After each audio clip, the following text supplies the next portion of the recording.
Kamu pengen sukses tapi susah banget buat bangun pagi. Pengen punya bisnis tapi malah rebahan. Pengen punya badan ideal tapi suka makan gorengan. Pertanyaannya, kenapa ada orang yang pengen sukses tapi pemalas?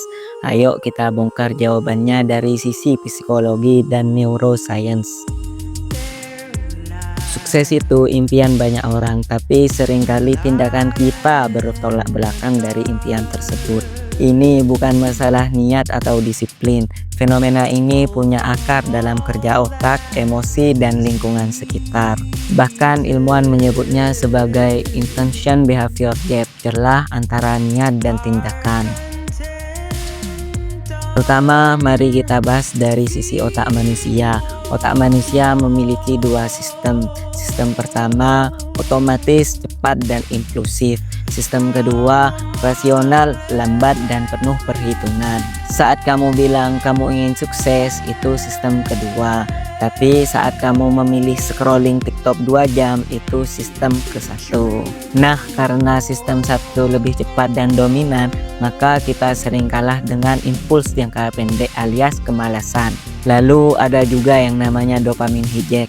Otak kita suka dengan reward instan, seperti ngemil, nonton, dan main game, dibanding dengan reward jangka panjang, seperti bekerja keras bertahun-tahun. Jadi bukan kamu yang gagal, tapi sistem otakmu perlu dilatih untuk menang atas kemalasan tersebut.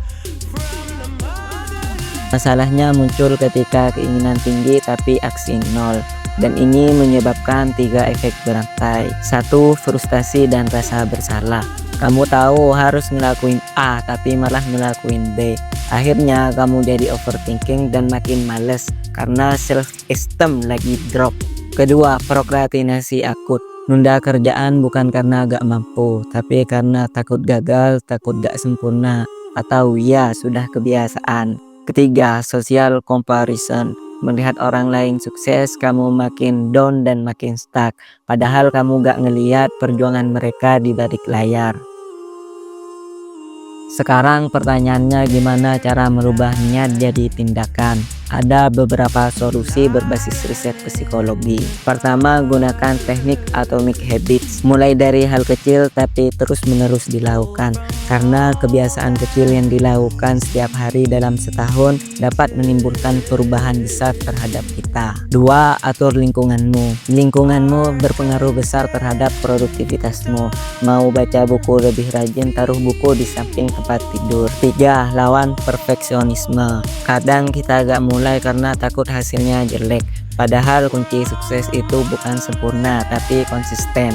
Keempat, buat sistem bukan target. Sistem adalah proses seperti bangun pagi, baca buku 10 halaman setiap hari, fokus kerja selama 3 jam. Karena proses yang bagus akan menghasilkan sesuatu yang memuaskan. Fokus pada sistemnya, jangan obsesinya. 5. Gunakan habit tracker. Banyak riset bilang mencatat progres dapat meningkatkan motivasi.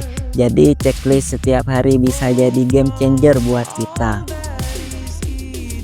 Jadi kenapa ada orang yang ingin sukses tapi pemalas? Karena otak kita lebih suka kenyamanan, lebih mudah tergoda dengan kesenangan instan, dan belum terbiasa menang atas kemalasan tersebut. Tapi kabar baiknya, kemalasan itu bukan sifat permanen. Kemalasan bisa diatur dan bisa diubah. Mulai dari hal kecil tapi konsisten. Jangan fokus pada hasil tapi fokus pada proses. Ingat, mimpi besar dimulai dari hal-hal kecil yang dilakukan terus-menerus. Bukan dari motivasi sesaat, tapi sistem yang dibangun setiap hari.